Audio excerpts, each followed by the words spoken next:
Honesty, passion, experience. It's Timberwolves Explosion, hosted on the Paladino Live Network. And now, your host, Paladino Joey.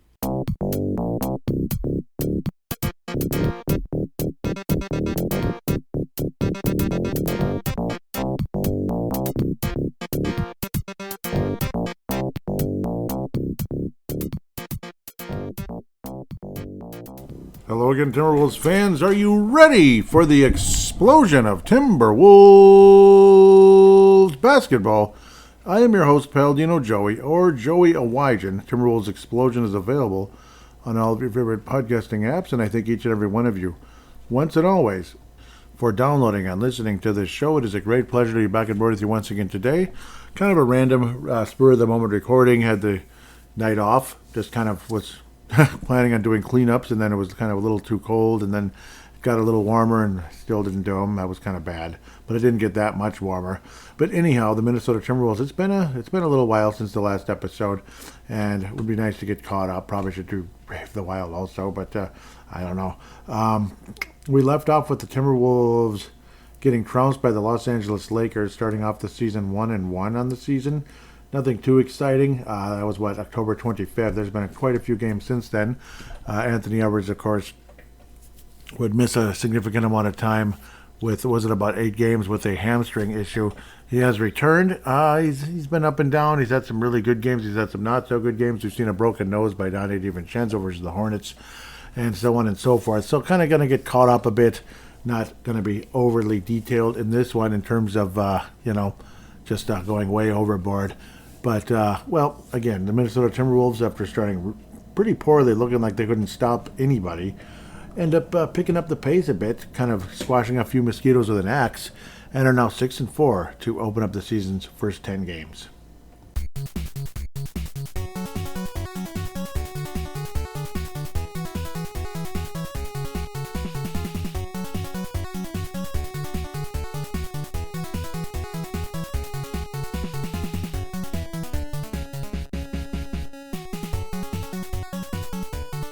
So, an okay start to the season. I mean, last year was kind of a weird start to the season as well. So, it's kind of hard to say. The Timberwolves definitely picked things up as the year progressed and got back to the West Finals. We'll see how things go. Julius Randle's been pretty darn amazing for the most part. I think he's a bona fide all-star this year. Definitely nice getting him on the new contract, and it's working out pretty darn good for him, to say the least. He's averaging almost 26 points a game. He's just been a huge factor. Naz Reid obviously had the death of his sister recently in September, and it wasn't just her dying. Obviously, anybody dying, it's a really bad and sad thing, especially if it's somebody, that's on the younger side. What was she, only 28 years of age? Not even 30 years old. But the way she died, she was murdered by her ex. So, it's unbelievable. So, of course, that's going to have mental trauma and ramifications on a player. I mean, it's like he's got his mind elsewhere for obvious reasons. So it's just one of those things. Naz Reid has had some good games, though, to be fair. It hasn't been terrible with Naz Reid, but again, kind of in and out type of deal there. But again, understandable.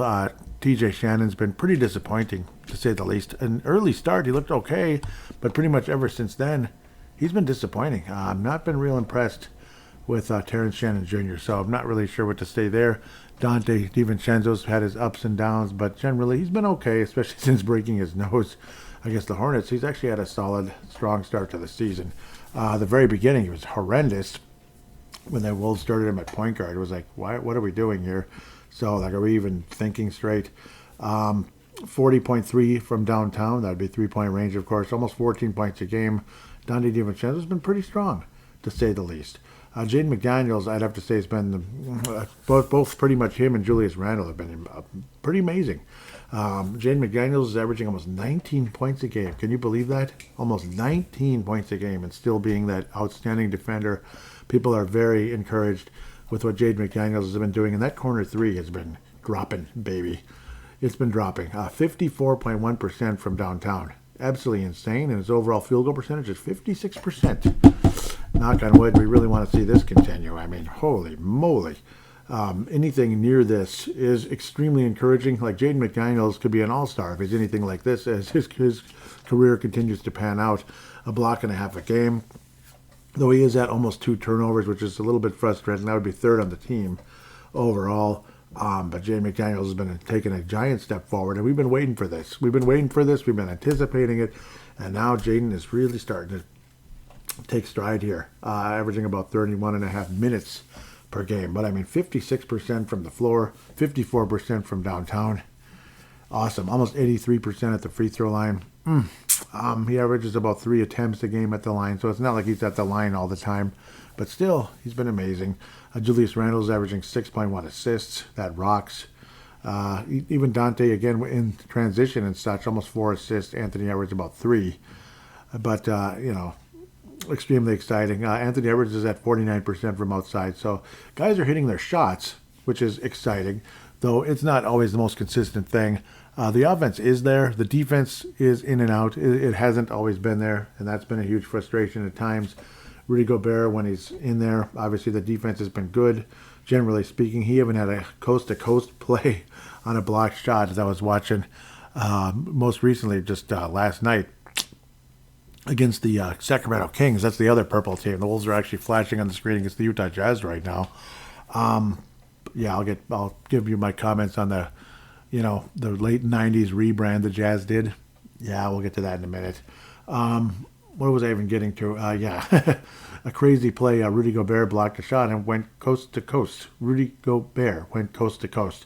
It was one of the slowest coast-to-coast things I've ever seen. In fact, no, it was the slowest coast-to-coast play I've ever seen, which was kind of funny. But it worked, and I was recording Purple Mafia and just saying, I can't believe what I just saw. It was an entertaining basketball game, and eventually it became more of a blowout, and it was a blowout. As for the Utah Jazz and their rebrand they did in the 90s, the late 90s, it was the glory years for the Utah Jazz. It was, like how Shaq was talking about, when they talk about the great Utah teams, of that time, which is what they were, they'll never hear about Ostertag ever, because he was trashing Greg Ostertag, because those two were kind of going at it, and he was jawing at Shaq, trying to throw him off his game. So that's why that was Shaq's comeback. You'll never hear his name ever. Like screw Greg Ostertag, whatever. But, that was the glory years for the Jazz. That's why I call them the great Utah teams and such. So that's the one positive you have with that rebrand the Jazz did, the big mountain and purple look that they did. But overall, I'm not a fan. I like the classic look. I like the note. I'll take the note with the basketball over the modernized look. And I really didn't like it when they went to black jerseys. Stop with the black jersey crap, which is, again, why I was a little annoyed with the Wolves celebrating the Garnett era and such with the trees. Like the main Garnett, the Garnett era with the trees and such. And they brought out the black ones instead of the blue. Come on, guys. Come on. So, obviously, I'm still annoyed at that, if you can believe it. You're probably like, old man's yelling at a cloud. Well, doggone it, you stratus cloud. Stop throwing shade at me. Dang it. You big, nasty, cumulus cloud. Stop throwing shade at me. Dang it. Yeah, I'm going to yell at the cloud. If that's what that is, I will yell at the cloud. Because I don't like these black jerseys as much as the blue ones. It's doggone it. Doesn't it mean that I care at least? Doesn't that count? Does that count for caring? Does it count? I think it counts. Can I finish? Just kidding. Sorry, that was my that was a fun attempt at what was his name? Ross Perot. Can I finish? I can finish? Yes, I'll finish. Well, nobody's really stopping me, but I try not to babble about nonsense too much. Mike Conley, the 38-year-old point guard. His overall numbers and analytics are okay, I guess. I'm not a huge analytics guy necessarily. He's improved. I mean, for a 38-year-old, he's okay. He's fine. He's averaging 6.5. His field goal percentage is fine. It's above 40. It's 43.2, and he's made half of his threes somehow, which is wonderful. So we'll take that any day of the bleeping week. But obviously, if there's like the biggest surprise and the biggest disappointment so far coming into this season, like 10 games in, we'll say, biggest surprise has to be Jaden McDaniels at 18.6. But also, you could say Julius Randle's been a very positive. He's been a positive, whatever. Like what would you call it? Like a surprise to a point of it's like you knew he could play. You know he's a good player. You know he's averaged 25 points a game in the past, and he's been an all-star. He's a good player. But he looks amazing so far. I mean, he's playing possibly better than he ever has in his whole career. That's how good Julius Randle's looked, generally speaking. And this is after the contract was signed. Not the contract year, after the contract was signed. So that is wonderful to see because oftentimes you see players blow up, right? Oh, it's my contract year, and they blow up, and then the next year Julius Randle's averaging 17 points, and his field goal percentage is like 44, versus 55. 55. He's even making 41% from downtown, Julius Randle. And that's on 5 attempts a game. Not 17, thank you very much, Wemby. But, I hate that crap. Well, it's not like he does that every game. But, I mean, I'm still stewing about that. Yes, that's the old man yelling at the cloud again. Like, 4 for 17, stop it. You're going to have nightmares about that stuff. Especially if you're not the hugest fan of, like, guys that shoot, like 75% of their game is just shooting threes. You're going to have nightmares about stuff like that because it's a 7'4" phenom doing it who's supposed to be good inside. Oh, it's annoying. But the biggest disappointment so far this year is Terrence Shannon Jr., with the Bullets. 7 games, less than 16 and a half minutes. Well, basically 16 and a half minutes a game. Field goal percentage, are you ready? 32.1. Are you fucking kidding me? A phrase that the Australians use quite often, and I've been using it a lot lately because I'm an honorary Australian. Thank you very much, Vince Germano, and I'm very proud to be able to say that. I mean, bloody hell. 32.1? Bloody hell. Are you kidding me? What? 32.1. Yeah, and he's averaging 3.9 a game. This is Terrence Shannon Jr., the guy who's supposed to be like, he's older than Anthony Edwards a little bit. They're about the same age, but he's actually slightly older. And, he's ready to... He was like a plug and play. And he sure looked like it last year. 3.9 a game. 32% from the floor.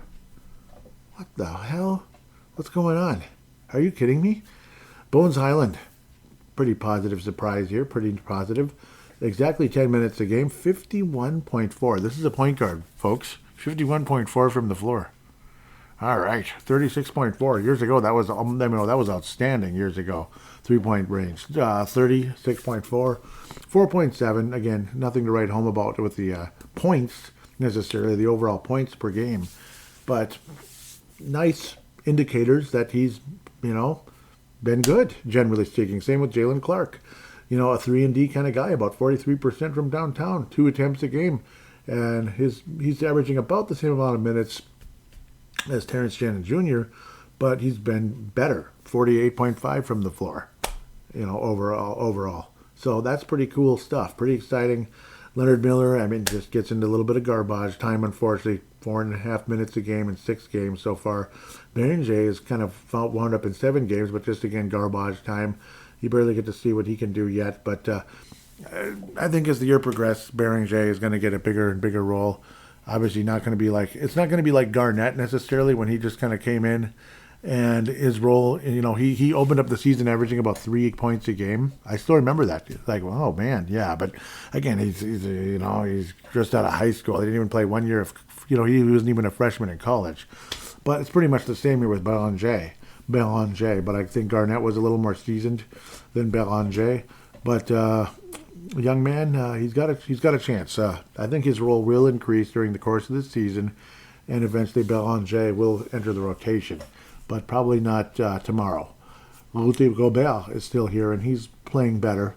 Obviously, he looked old and tired and frustrated out there the first few games, but gradually has shown signs of kind of getting back into gear again, that type of thing. Just kind of working himself into a lather, whatever cliche you want to come up with. He's been all right. So that's encouraging. And even in some games, he's been flat out outstanding, to be fair. His overall rebounding numbers are a little frustrating, about 10 rebounds when you're expecting more like 12 to 13 from Rudy Gobert. But he's had some pretty good ones. Obviously, he had some pretty awful ones where he was averaging about 6 points and 6 rebounds a game. And it's like, okay, Dean Garrett, is that the best you can do? Gosh, is he just like a glorified Dean Garrett now? Jeez. God bless Dean Garrett, but Blah. Anyhow, we'll get off of that guy. God bless him. I think he still lives here, doesn't he? And he's a well-liked, well-appreciated person. It's just he was a kind of a backup kind of a guy, wasn't he? Wasn't he kind of a backup? Wasn't really much of a player, to be fair. Man, the Wolves are actually trailing the Jazz right now. So I'm doing Timberwolves Explosion while watching the Wolves play. I've had a couple games like this. I think last year was the Showtime and T-Wolves. It was, or was that 2 years ago already? Wolves and Lakers were playing at the same time I was doing that episode. That's about a once-a-year show. But it's fun. And it's been over a decade since me and Vince were together. But I can imagine we're going to do it at some point. We're going to do that show at some point. Even if it's like once or twice a year. It's freaking fun. And I'm not deleting the feed for that show. I will not do that. When I have a show with my name next to Vince Germano's on it, as the host of the show, that show's not going away, even if it takes even if it's like every 5 years there's one episode. I'm not deleting it. It's gonna stay alive. Doggone it. even whether I love or hate the Lakers, which I'll say neither at this point. They're not the Dodgers. They don't piss me off like the Dodgers do. They're not literally ruining the game. Even the Dodgers aren't necessarily ruining the game of baseball, but close. It's I better stop. I'll never forget Vince when we were having a conversation. Vince just said, like, "Why do you hate them?" I was like, He's probably like, "What's wrong? Why are you so?" And I took it as like, like he's like, "What's wrong with Joey?" No, but he didn't really mean it that way. But it's because they're stuck in every great Japanese player seems to wind up there every single time. And I don't know. And whenever there's the best free agent this and the best free agent that, they always wind up there. And then just the arrogance of whatever arrogance that player had, like, doubles the minute they put the jersey on, and it's just like, yuck. It's disgusting, actually. So yeah, a lot of reasons I don't like the Dodgers. The Lakers, yeah, that same arrogance is there. Oh yeah, but it's not as bad. It's just it does exist and persist. But I don't know. I suppose that's just kind of the whole freaking NBA nowadays. Anthony Edwards has his moments where he's not exactly a humble person either, but I feel he's more playful about it than, say, other players. That's all. He's more playful. I don't think he's literally, crapping on somebody and showing them up. I don't really feel that from Anthony, though occasionally a little bit, but not as much. Like, I think Curry's just out there to show people up. That's why I've never been a fan of his. I don't like that shit. I don't like that shit. Pardon my French. So, next, you get the point. I babbled too much. Next, per se, the Wolves had a wonderful game against the Pacers, 110-114. I'm not going to babble too much. Awful game against Denver. Couldn't stop their grandmother in that one. Fell way, way behind against the Lakers on April the 29th. I wish it was April. Oh, I wish it was April. October the 29th. I like spring more than fall. Breaking news. Yeah. Even though, I like spring more than fall. I just do. But the Wolves fell behind by like 20 points in this one. Came roaring back. Took the lead. A nice little 1-point lead. Okay, now you just got to play some defense. Pray to God we can stop somebody here, which we haven't been doing a great job of. But during this run the Timberwolves went on, we have a real shot at this thing. Julius Randle, 33. Jaden McDaniels, 30. Freaking awesome. No Anthony Edwards. And we're playing this well. This is fun, man. This is fun. Rudy Gobert was mediocre at best for the most part. Oh, yeah, he did get 2 blocks. Yay. Mike Conley at 38. 38-year-old point guard even had 2 blocks in this one. Because the Wolves defense woke up for a minute or two. Naz Reid again. Yeah, kind of a lost soul in this game. 2 of 10 from the floor. Ouch. But this is definitely a notable one. Rob Dillingham helped provide some of that surge in the Wolves' comeback. It was a lot of fun. 8 points. He was a +7, 5 assists. Awesome night. Made half of his shots. Didn't actually shoot a 3, but that's okay. Shannon missed everything he shot. 0 points in 16 and a half minutes. Like, that's just unfreaking believable. What the hell? It just doesn't make any sense. Doesn't make any sense. It really doesn't make any sense, Marcus. This doesn't make any sense. And then the Lakers had the ball. With 10 seconds left? They got to have the final shot.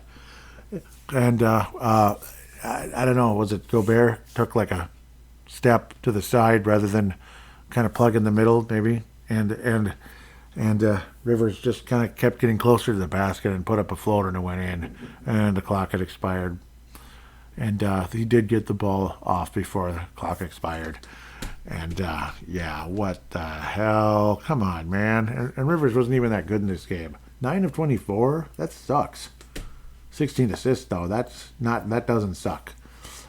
Gee, 16 assists. Like, how does that even happen? But I guess it was Harlem Globetrotters basketball for the Lakers for quite a while. When the Wolves fell down by 20 points, the Lakers were kind of making us look like morons and idiots. Oh, and by the way, there's a reason why I called him Rivers. Austin Reeves. I called him Rivers. Austin Reeves, not Austin Rivers. I'm an idiot. I'm really sorry. There was Austin Rivers forever, right? Remember him? Yeah.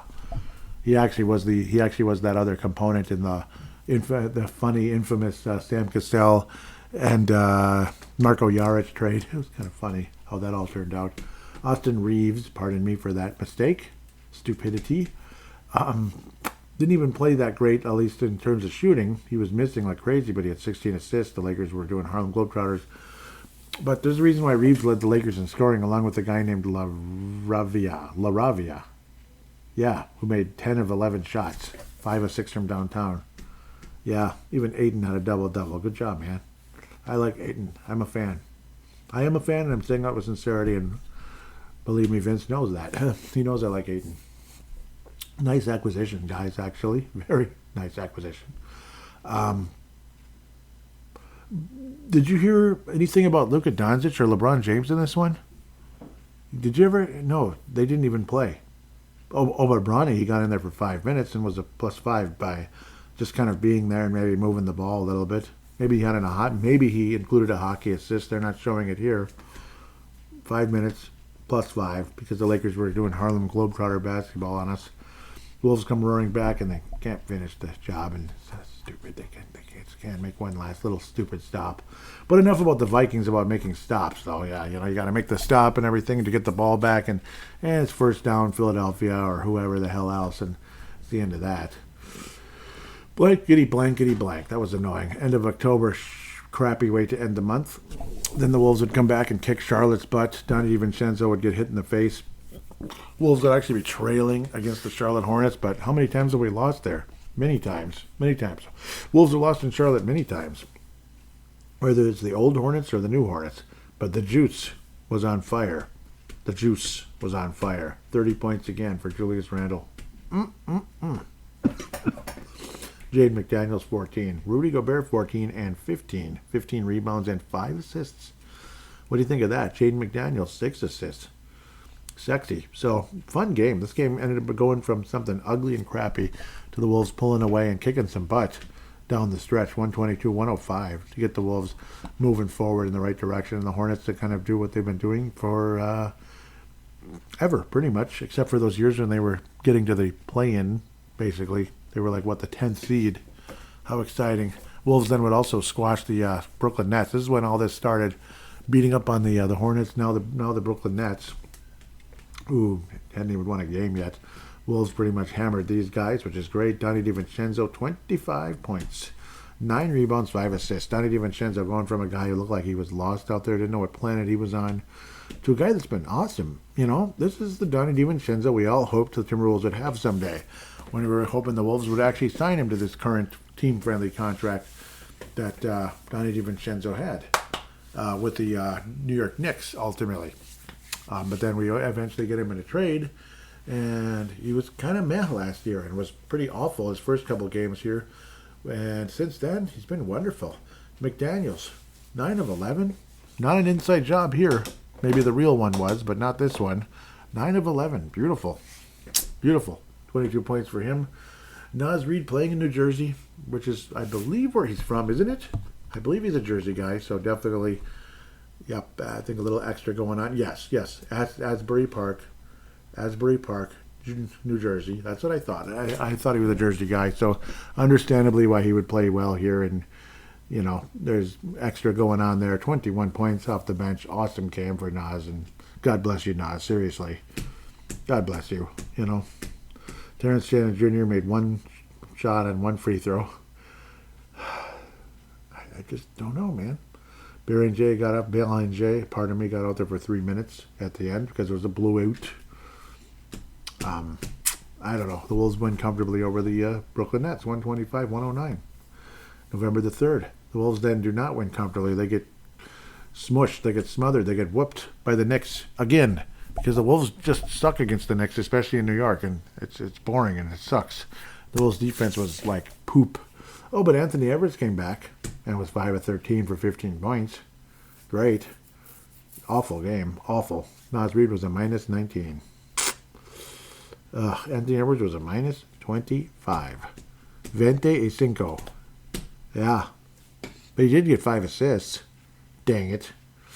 25, man. 25. Minus 25. You have got to be kidding me. That's I have no comment. You know what's really sad?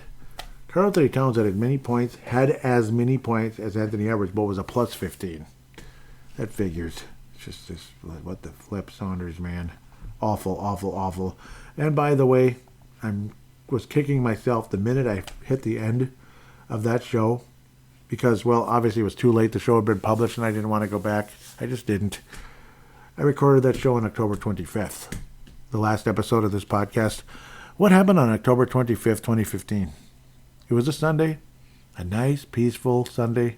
Stephon Diggs and the Vikings.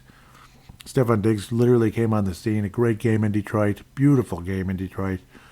I was in my Brooklyn Park apartment on the 3rd floor. Gorgeous, gorgeous sky. That checkered October-looking sky where it's got those checkered clouds, kind of like the Oktoberfest look, just beautiful. And then right around, right around 1-ish,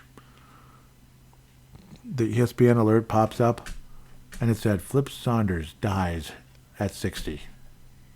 And my heart just sank. I couldn't move. 10 years ago. 10 years ago, Flip Saunders left this earth.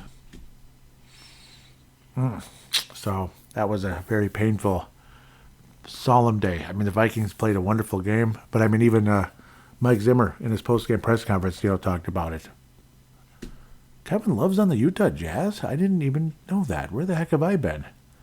That's funny. Well, he's probably getting like 5 minutes here and there, poor guy. God bless him, though. I didn't even realize he was on the Jazz. That tells you I've been tied up too much into these fall cleanups. But Kevin Love has definitely become an end-of-the-bench kind of guy nowadays. He was on Miami just 5 minutes ago, wasn't he? So that's weird. Weird. But anyhow, Flip Saunders, man. Breaks your heart. Absolutely breaks your heart that happened that day. Just so sad. So sad.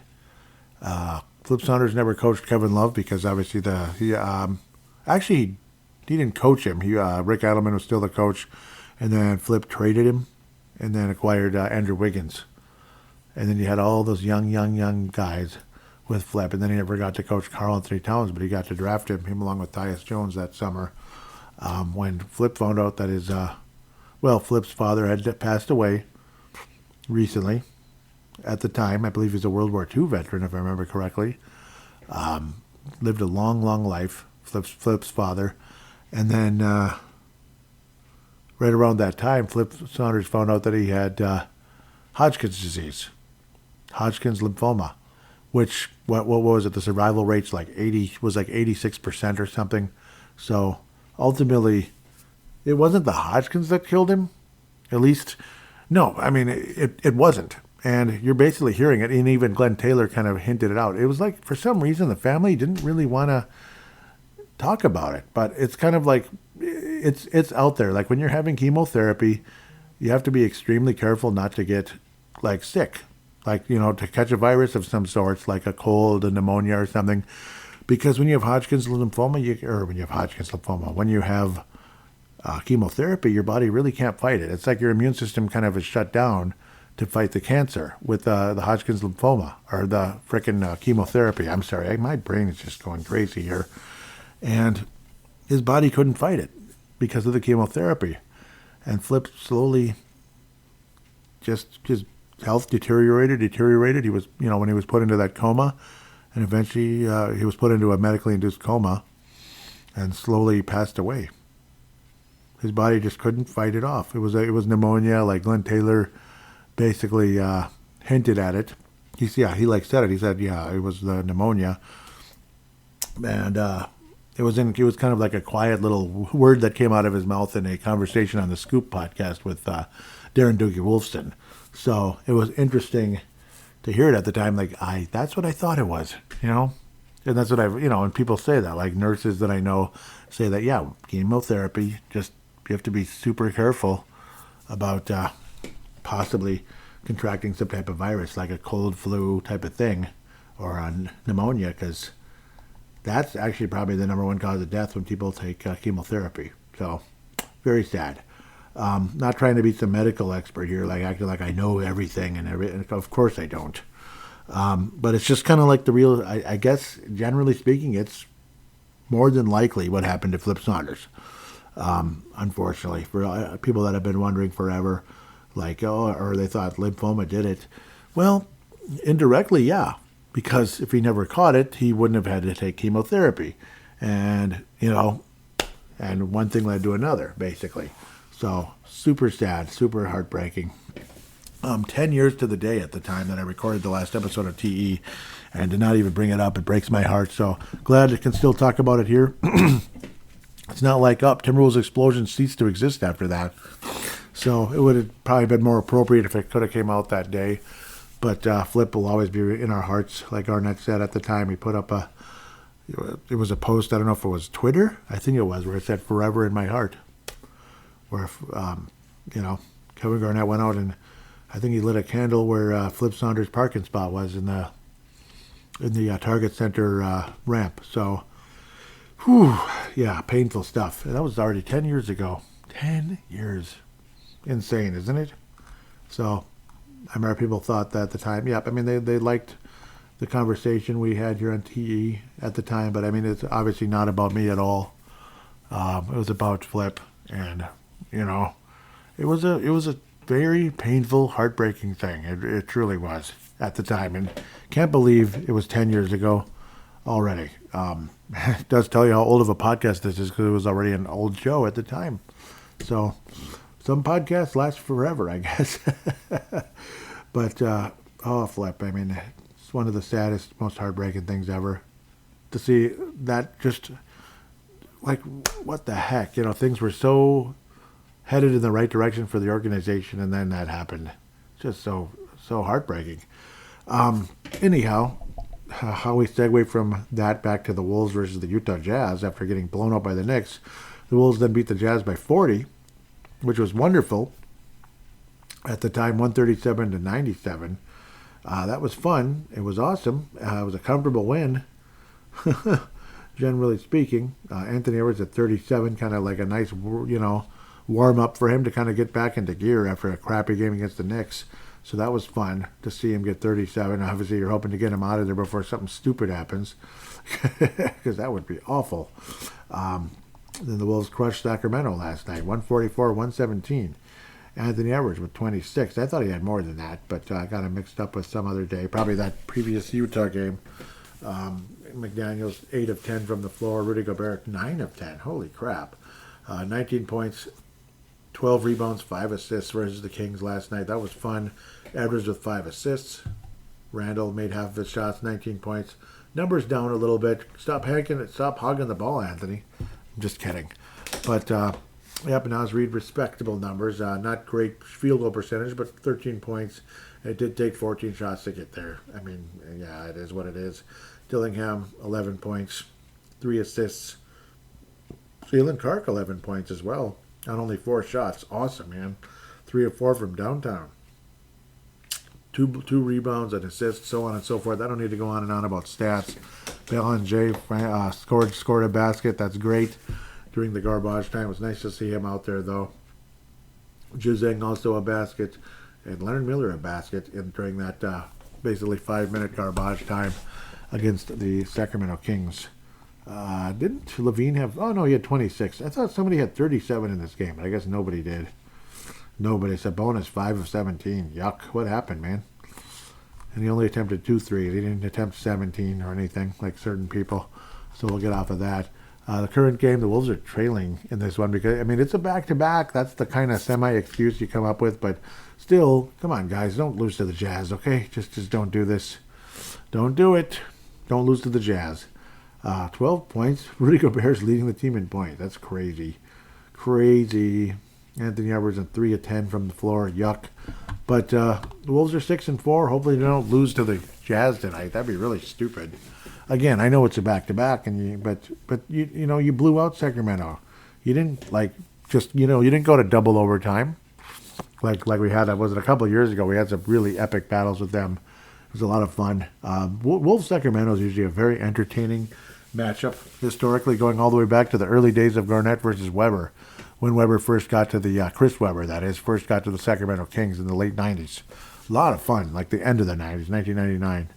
A lot of fun basketball there, Sacramento. Even before that, we've had some fun battles at Sacramento, even back into the, just generally into the 90s. Garnett would often have great games versus Sacramento. And then, all these years later, still, the Sacramento Kings, obviously, the Darren Fox era, Anthony Edwards, it's a lot of fun. Entertaining basketball. Karl Anthony Towns having some big moments against them as well. Anthony Edwards has had some great games against Sacramento.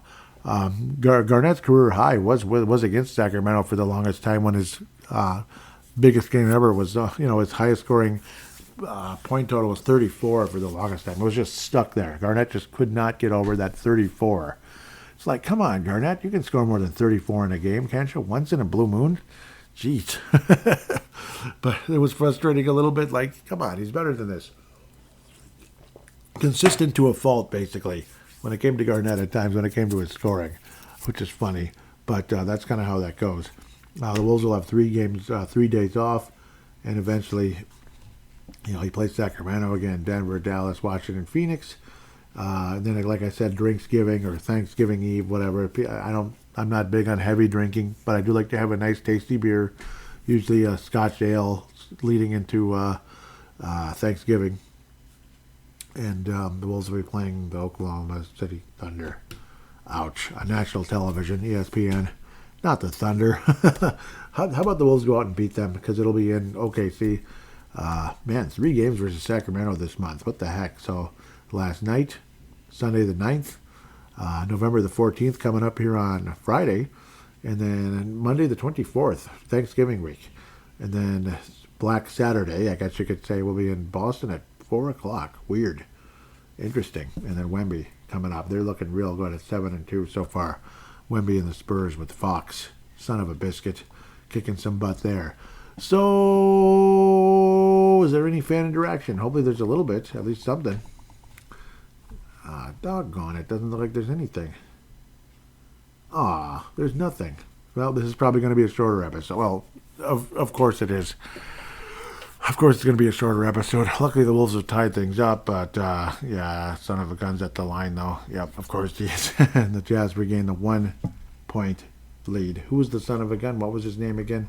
That guy the Wolves actually drafted years ago, then traded to the Bulls in the stupid Jimmy Butler trade. I think that's what that was, wasn't it? The Wolves actually liked him, too. Jimmy Butler, yuck. Where's the game? What's going on here? Show the game, you dummies. Freaking, sorry. What was his name? Oh, yeah, Markkanen. Lauri Markkanen, yeah. Has he been in the league 10 years already? Isn't that when the Wolves, I think, very recently. It has been about that. Not 10 years, but 17, 18. Yeah, it's been 8 years already. Yep, 17, 18. The Wolves drafted Lauri Markkanen, and, of course, was in the Jimmy Butler trade. 7th overall pick. Pretty nice player, hasn't he, Ben? He's had a hell of a career. He's averaging almost 30 points a game this year. 28 so far. Hell of a career for Lauri. Great career. Since getting to Utah, he's been awesome. Couple of just one okay season with Cleveland, about 15 points a game. But he's been awesome since getting to Utah. Is he pushing 30 already? Yeah. Yep, from Finland. Yep. He would have fit right in. Minnesota Wild had so many Finnish players over the years. Now you get a Finnish Timberwolf. That would have been perfect. But of course, it didn't happen. From Vanta, Finland, May 22nd, 1997. So he's going to turn 29 late next spring. So 28 years of age. Still got a number of years left in his career, and he's been wonderful. Unfortunately, the Jazz aren't all that special, though. But that's how that goes. I think I've babbled enough, but glad we got to talk about Flip here. Absolutely happy about that. Things look encouraging, generally speaking. Just what the heck is up with Mr. TJ Shannon? So, yes, let's pass out awards from the last episode to this one. Absolutely goes to Julius Randle, though you could say honorable mention to Jaden McDaniels, though he's not having a great night tonight so far. But Julius Randle definitely deserves the Lone Wolf Award for this episode, or the Kevin Garnett Award. We'll call it the Lone Wolf. That's what I've kind of been stuck with all this time. The Johnny Flynn Memorial has to absolutely go to Terrence Shannon Jr. He definitely gets the Flynn. He's been horrible. I don't know what to tell you, man. What happened to this guy? Where is Terrence Shannon Jr.? Did he start? Okay, he's inactive now. I don't know if he's been hurt or what the hell his problem is, why he's been so disappointing, but he's just flat out inactive in this one. So maybe he has been playing hurt, and that's one of the reasons he's been terrible so far this season. So definitely disappointing to say the least, but easy to say that Randle gets the Lone Wolf, and Terrence Shannon Jr. is bringing in the Johnny Flynn Memorial. With that said, thank you so much for listening. Keep sharing the show. We'll try to get more and more of these out. Of course, obviously, Black Friday traditionally is when we start going back to Friday regular releases for Timberwolves Explosion. Recording these shows on Friday mornings, if humanly possible, right? Even with the earlier start to work every day, slightly earlier start to work with the new job, where I have to go in an hour earlier than before, or half hour, or whatever it is. And generally an hour, though, once I'm done with the lawn service. I won't have that excuse anymore. So once the season is over with the lawn service, and possibly, most likely, the career as well of the lawn service. But anyhow, just got to get going and do the show in the morning if I'm going to get it out Friday mornings. So that's how that goes. But until Black Friday pretty much is usually, like sporadic releases like this, just kind of spur of the moment type things. Rainy days, Mondays, and this is a Monday when it's being released. Rainy days and Mondays, rainy days and Sundays. But I can't even say Sundays because that's Purple Mafia. It's dominated by that show. So that's how that goes. With that, I've said enough. I've babbled enough. Hopefully this team continues to head in the right direction. Don't mess around with this stupid Utah team too much because, well, the Wolves lost to Utah last year, didn't we? In one of these games where it was like we just blew them out and then we lost. I think it was a similar situation to last year. It's kind of what's happening right now. So don't lose to these guys, please. Yes, there's good players. Yes, they deserve to be in the NBA. Yes, they deserve to be an NBA team. But you're the superior team. Get the job done, please. That's all I got to say. So far, the field goal percentage has been horse bleep. 5 of 19 from downtown. 43% overall. Come on, guys. That's garbage. So hopefully the Timberwolves can have a good second half in this one. I'm talking about a second half of a game. Very rarely do I record this show with a live game going on, but what the hell? It's fun. It's fun. Spur of the moment thing. Thank you so much for listening, and we'll be back sooner rather than later.